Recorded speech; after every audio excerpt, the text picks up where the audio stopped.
Bienvenue, mesdames et messieurs, dans votre émission « Vivre les réalités du ciel sur la terre ». Je me présente, je suis le pasteur André, et nous avons comme règle d'or sur ce plateau que Jésus-Christ est Seigneur et la parole de Dieu est l'autorité finale.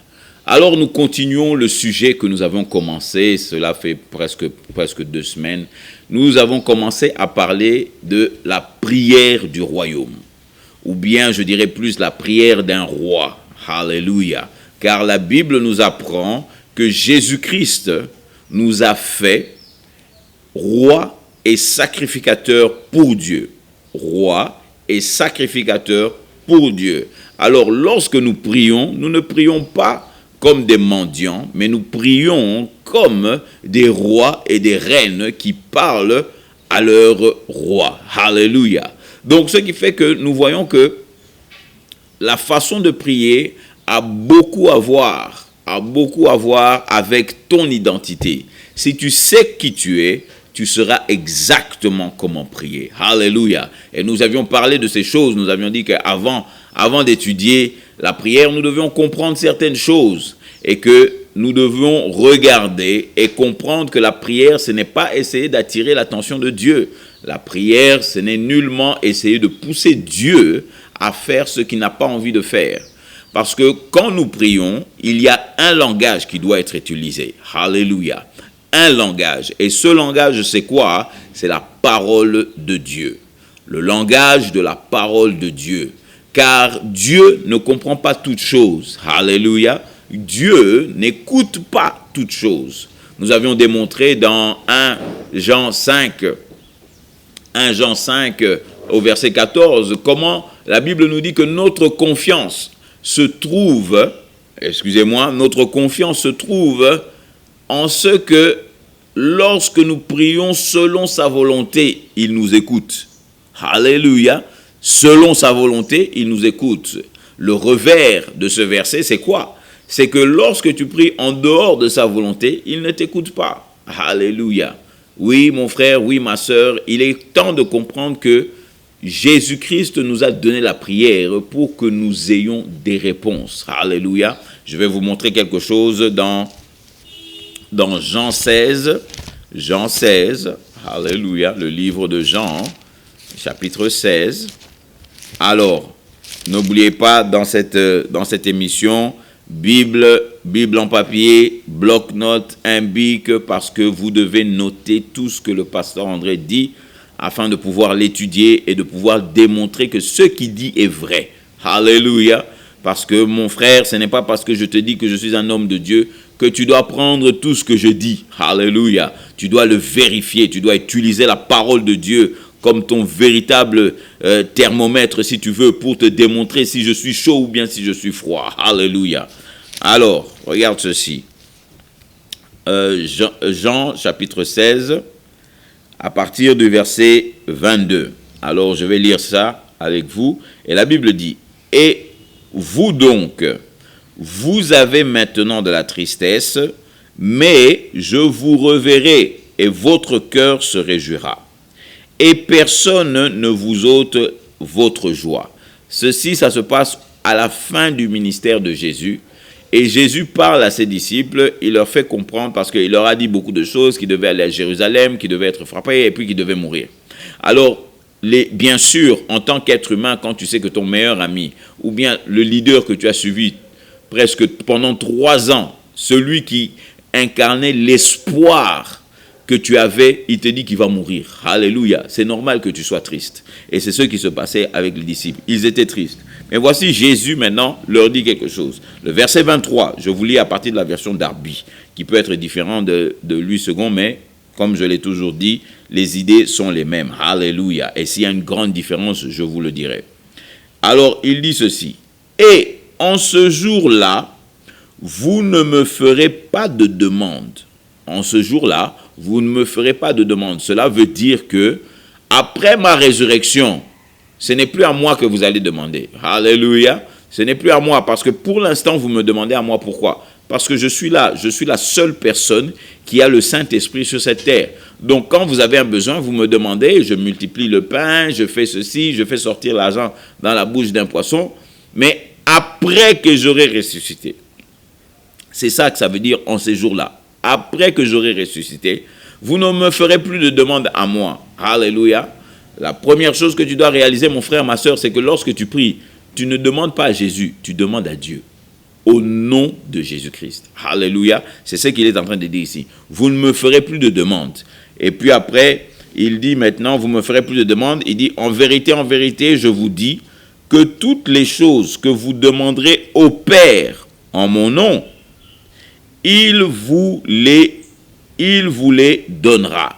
Vous demandez au Père en mon nom. Au Père en mon nom.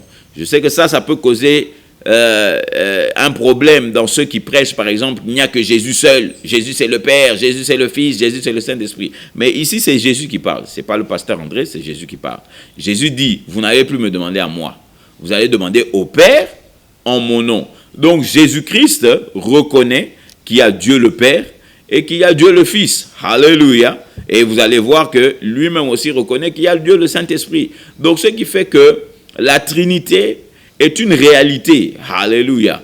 La Trinité, je le répète encore, est une réalité. Nous avons Dieu le Père, Dieu le Fils et Dieu le Saint-Esprit. Lorsque Dieu le Fils était sur sa terre, Jésus-Christ prenait toutes les demandes. Quand les disciples avaient des demandes, ils allaient le voir. Rappelez-vous, dans le bateau, lorsque la tempête a commencé, ils sont allés, Jésus, nous sommes en train de périr, tu ne fais rien. Jésus-Christ s'est levé, il a arrêté le vent, il a arrêté les eaux. Mais voici que maintenant, à la fin de son ministère, il leur dit, vous n'allez plus rien me demander en ce jour-là. Quand j'aurai ressuscité d'entre les morts et que je serai parti, c'est plus à moi qu'il faut demander. Tout ce que vous allez demander au Père. Il dit maintenant, vos demandes doivent se diriger vers le Père, mais vous le faites au Père en mon nom. Alléluia. Oui, mon frère, oui, ma soeur, tu ne pries pas en ton nom, tu pries au nom de Jésus. C'est pour ça que ta prière est garantie d'avoir une réponse. Pourquoi elle est garantie d'avoir une réponse? Parce que tu ne pries pas par rapport à toi. Tu pries par rapport au nom de Jésus-Christ. Alors il dit, tout ce que vous demanderez au Père en mon nom, il va vous le donner. Alléluia. Il a dit tout. Il n'a pas dit certaines choses. Il n'a pas dit seulement les choses spirituelles. Il n'a pas dit seulement les choses matérielles. Il a dit tout. Tout, ça veut dire nyonso. Tout, ça veut dire tout ce qui peut être nommé. C'est ça. Ça, vous pouvez demander. Alléluia. Et même ce qui n'existe pas, si vous me demandez ça, tout, je vais le faire. Alléluia. Pas je vais le faire, mais le Père vous le donnera. Alléluia. Maintenant, regardez bien le verset 24. Le verset 24 dit ceci.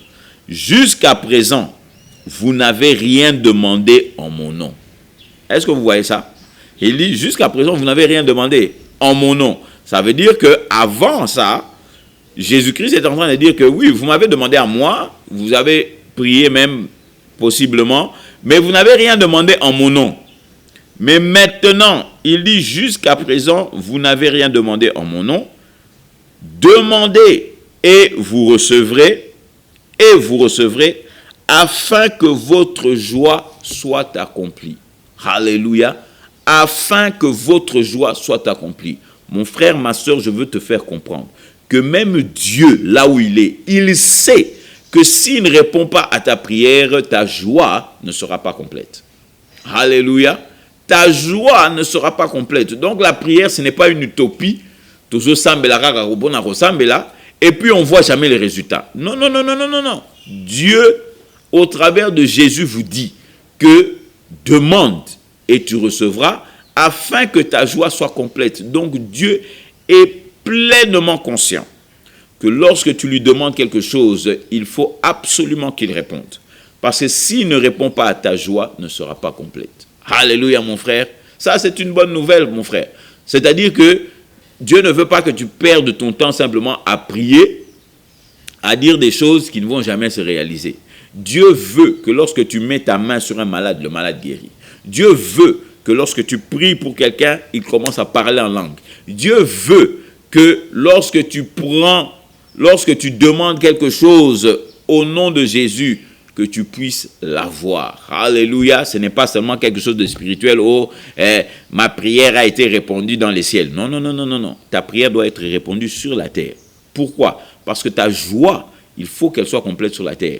Mon frère, tu es appelé à servir Dieu dans la joie. Alléluia. tu sers Dieu dans la joie. D'ailleurs, je vais vous montrer quelque chose qui est très profond en ce qui concerne la joie. Dans l'Ancien Testament, alléluia, dans l'Ancien Testament, ou bien je vais même vous montrer oui, c'est toujours dans l'Ancien Testament, allons dans le livre d'Habakkuk. Allons dans le livre d'Habakkuk. Je veux vous montrer quelque chose afin que vous réalisiez que il est important de servir Dieu dans la joie. Et pour servir Dieu dans la joie, en ce qui concerne la prière, il a dit que quand tu vas demander quelque chose au nom de Jésus, au Père, il va te le donner. Parce qu'il est important et impératif que tu sois dans la joie. Les chrétiens ne réalisent pas aujourd'hui, vous êtes là, vous fermez le visage, aux kangai longi, tout ça, au sépélité, tout ça. Mon frère, c'est ça qui cause même la chute de ta chrétienté. Lorsque tu sers Dieu, que tu ne sers pas Dieu plutôt dans la joie. Regardez ici dans Habakkuk 3, à partir du verset, si vous voulez, le verset 16. Alléluia. Nous avons Habakkuk ici, qui était un prophète de Dieu. Habakkuk maintenant est en train de relater qu'il y a des choses qui ne fonctionnent pas. Il y a des choses qui ne fonctionnent pas. Et en tout cas, les gens, toutes les situations sont réunies pour que les gens ne soient pas dans la joie. Alléluia. Tu peux me dire, oh, Nambo Kanabiso, il n'y a pas de travail, il n'y a pas d'argent, tout ça. Mes enfants doivent aller à l'école. Comment est-ce que je peux être dans la joie? Je vais te montrer comment est-ce que tu peux être dans la joie. Voici l'homme de Dieu en train de parler. Il dit, j'entendis et mes entrailles tremblèrent. Alléluia. À la voix que je ouïs, donc à la voix que j'ai entendue, mes lèvres frémirent. La pourriture entra dans mes os. Alléluia. La pourriture ici représente la déception profonde dans les os. Alléluia. Les os représentent la fondation même de l'homme. Alors il est en train de dire que là, j'ai un mal profond qui est arrivé. Alléluia. Si vous lisez même au premier chapitre, il dit, mais jusqu'à quand, papa, tu vas voir le mal se faire et tu ne dis rien? Alors regardez ça. Il dit, je vois de mal dans les os. Et puis il dit, je tremblais sous moi-même pour que j'eusse du repos au jour de la détresse. Donc c'est-à-dire qu'il y avait tellement de problèmes que l'homme de Dieu commençait lui-même à trembler. Et il dit, je cherchais le repos. Et puis il dit, quand montera contre le peuple celui qui l'assaillera. Alléluia. C'est-à-dire que le peuple était dans une mauvaise situation. L'ennemi même peut monter et puis, terrible, détruire le peuple. Mais regarde ce qu'il dit. Il va encore plus loin, il dit, car le figuier ne fleurira pas. Il n'y a point de produit dans les vignes. Le travail de l'olivier mentira. Les campagnes ne produiront pas de nourriture. Les brebis manqueront dans le parc et il n'y aura pas de bœufs dans les étables. Donc, c'est-à-dire que l'homme de Dieu est en train de refléter ici. Il dit, la situation est compliquée. C'est la famine. Il n'y a rien de bon. On souffre. Rien ne fonctionne. Mais regarde maintenant comment l'homme de Dieu décide d'être dans la joie. Alléluia. Oui, mon frère, oui, ma soeur, être dans la joie, c'est une décision.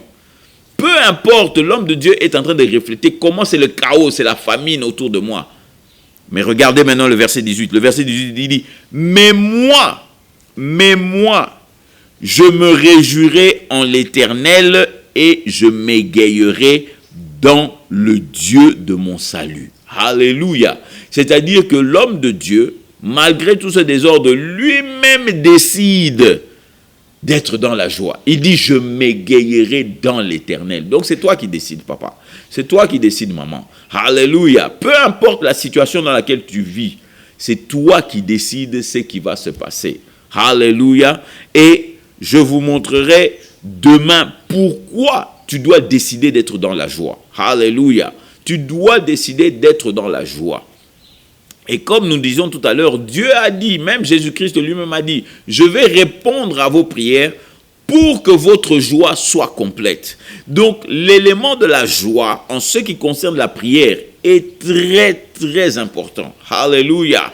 Et même en ce qui est, il dit, tout le chaos, Habakkuk dit, il y a du chaos, on ne voit rien. Mais je décide d'être dans la joie. Je décide de me réjouir dans l'Éternel. Alléluia.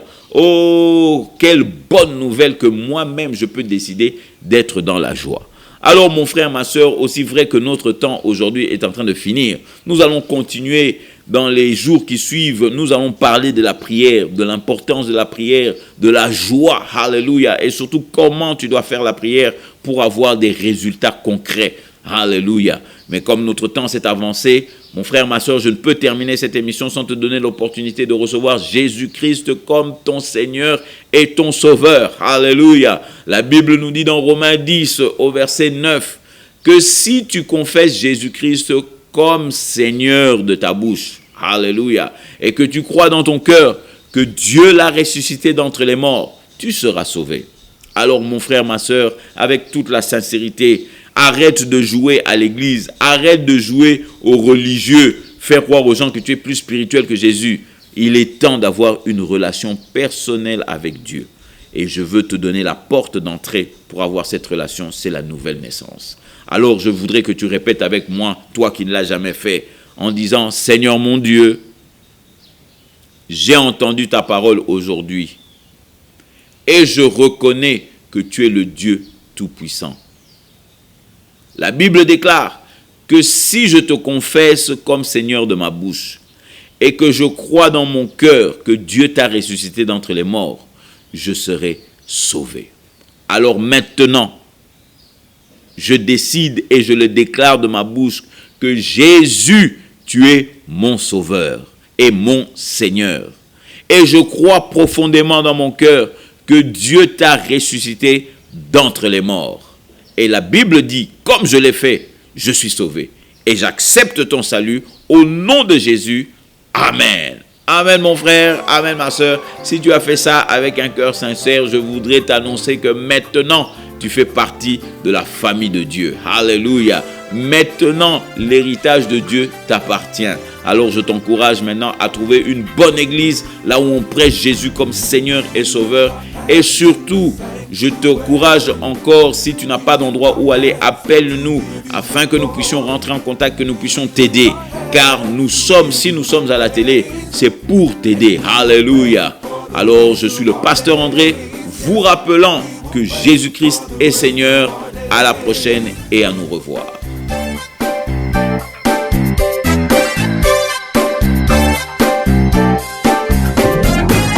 We clap our hands in the sanctuary. We clap our hands together.